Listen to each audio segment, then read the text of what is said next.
भोपाल से एक बड़ी खबर मिल रही है। सौरभ शर्मा मामले में बड़ा अपडेट। सौरभ शर्मा 7 दिन के लिए ईडी की रिमांड पर, चेतन सिंह और शरद जायसवाल भी रिमांड पर। तीनों को 17 फरवरी तक भेजा गया रिमांड पर।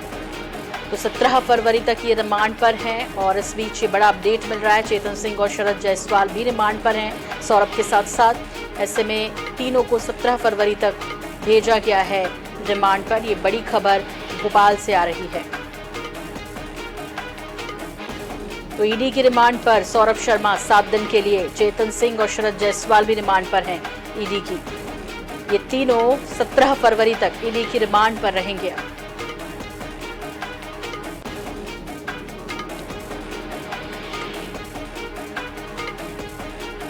तो जिस तरह से धन कुबेर सौरभ शर्मा, 52 किलो सोना, 11 करोड़ कैश, भारी मात्रा में चांदी, अब तक किसी ने इस पर क्लेम नहीं किया और ना ही इस पर किसी ने मुंह खोला, चाहे वो सौरभ शर्मा हो, शरद हो या फिर चेतन हो।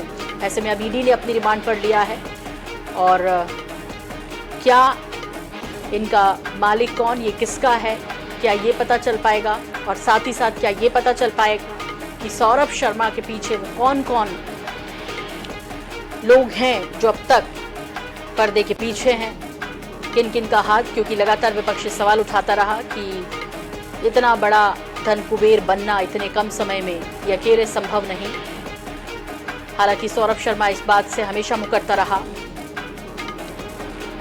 कि 52 किलो सोने का उसे नहीं पता। उसने जो भी प्रॉपर्टी कमाई है, जो भी उसके पास पैसा है, वो उसका जो रियल एस्टेट का बिजनेस है उसी से कमाई है। लेकिन इन सब के इतर जिस तरह से शिकंजे में लिया, उसके बाद अब ईडी की रिमांड पर है 7 दिन की ये तीनों। प्रदीप तलरेजा हमारे साथ भोपाल से जुड़ गए, उनका रुख कर लेते हैं। प्रदीप, 7 दिन की रिमांड ईडी की अब, और उम्मीद की मुंह खोलेगा सौरभ अब, और साथ ही साथ शरद और चेतन भी।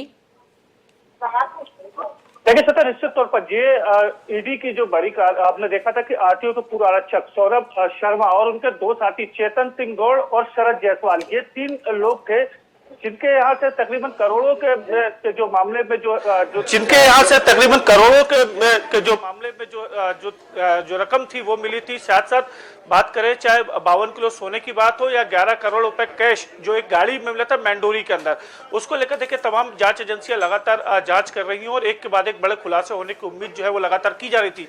इसके पहले हमने देखा था कि लोकायुक्त पुलिस ने लगातार उनसे पूछताछ की थी, इसके बाद प्रोटेक्शन रिमांड पर भी उनको भेजा गया था। लेकिन अब एक जो कोर्ट है, जो कि जो ईडी के स्पेशल कोर्ट है, उनने 17 फरवरी तक जो है अब न्यायिक रिमांड पर भेजा है। ईडी अब इस पूरे मामले को लेकर रिमांड करेगी और अब से कुछ देर बाद इसी गेट से सौरभ, चेतन और शरद, इन तीनों को जो है वो यहाँ से लाया जाएगा और ये वो गाड़ी है जिससे यहाँ से उनको लेकर ईडी अपने साथ लेकर जाएगी और उनसे लगातार पूछताछ करेगी।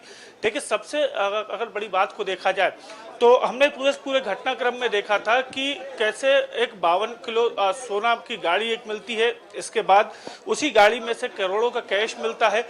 आखिर ये है किसका, और इसको लेकर देखिए तमाम जांच एजेंसियां लगी हुई है। और इसी को लेकर के देखिए अलग अलग जांच एजेंसी की बात करें, लोकायुक्त पुलिस ने ये जांच की थी कि एक कम समय में नौकरी करने वाला व्यक्ति जिसने बहुत कम समय तक नौकरी की, उसके पास इतना पैसा कहाँ से आता है, कहाँ से वो इतना धन कुबेर बन जाता है।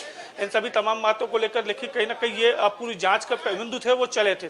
और अगर इस बात को देखा जाए तो हमने देखा था कि अलग अलग चीजें देखिए अब लगातार जो यहाँ पर कहीं ना कहीं भगदड़ मची हुई है। और यहाँ पर देखिए अब शरद, सौरभ और चेतन, इन तीनों को यहाँ से ले जाया जाएगा और उसके बाद ईडी जो है वो अपनी कहीं ना कहीं गहन पूछताछ करेगी कि आखिर किसका पैसा है। क्योंकि अगर हम पूरे मामले को देखें तो कहीं ना कहीं पूरा मामला काफी संवेदनशील था और इस संवेदनशीलता को लेकर पूरी तमाम जांच एजेंसियां पूरी उसमें लगी हुई थी। लेकिन देखिए सबसे बड़ी बात है कि मनी की अगर बात की जाए तो आखिर ये पैसा कहां से आया।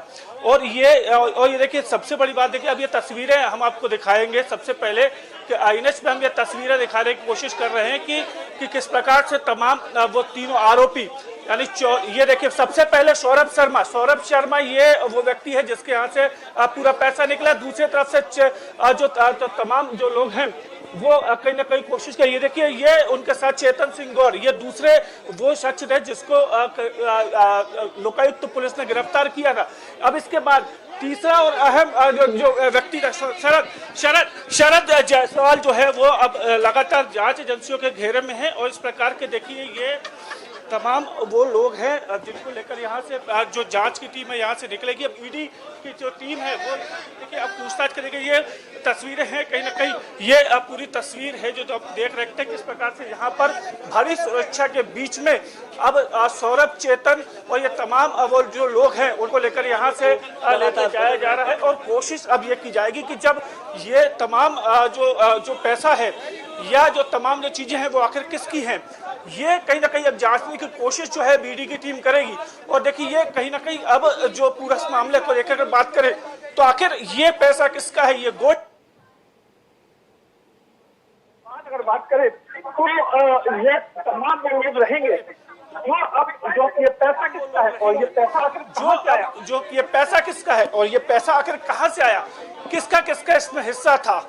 52 किलो गोल्ड की बात हो, करोड़ों रुपए घर के जो गाड़ी से मिलता है उसकी बात हो, या घर के अंदर से जिस प्रकार 200 से 2 कुंटल से ज्यादा चांदी मिलती है, रकम मिलती है, प्रॉपर्टी के दस्तावेज मिलते हैं, तो कहीं ना कहीं ये कोशिश जो रहेगी जांच एजेंसियों की कि आखिर ये पैसा किसका है और कब तक इसका खुलासा जो है ईडी करेगी। कहीं ना कहीं ये अब जांच का विषय जरूर देखने में आएगा। जी बिल्कुल प्रदीप, बहुत बहुत धन्यवाद इस तमाम जानकारी के लिए आपका। तो फिलहाल बता दें कि सौरभ शर्मा केस में ये बड़ी अपडेट भोपाल से निकलकर सामने आ रही है। सौरभ शर्मा 7 दिन की ईडी की रिमांड पर, चेतन सिंह और शरद जायसवाल भी रिमांड पर। इन तीनों से पूछताछ करेगी ईडी अब, और इन्हें ईडी की रिमांड पर भेजा गया है 17 फरवरी तक। तो उम्मीद की अब तक ये कैश, ये सोना और ये चांदी अर्थात संपत्ति जहां जहां ठिकानों पर छापामार कार्रवाई हुई है, किसकी है, कैसे अर्जित की है, कौन कौन इसमें शामिल रहा है, शायद ये राज या इस राज के कुछ लिंक ईडी को हासिल हो पाए। हालांकि लगातार पूछताछ कर रही थी न्यायिक रिमांड के बाद। अब जिस तरह की जानकारी मिल रही है उस दौरान भी ईडी इनसे लगातार पूछताछ करती रही और अब ईडी ने 7 दिन की रिमांड पर लिया है। 17 फरवरी तक ईडी की रिमांड में इन्हें भेजा गया है, इन तीनों को, सौरभ शर्मा, चेतन और शरद को।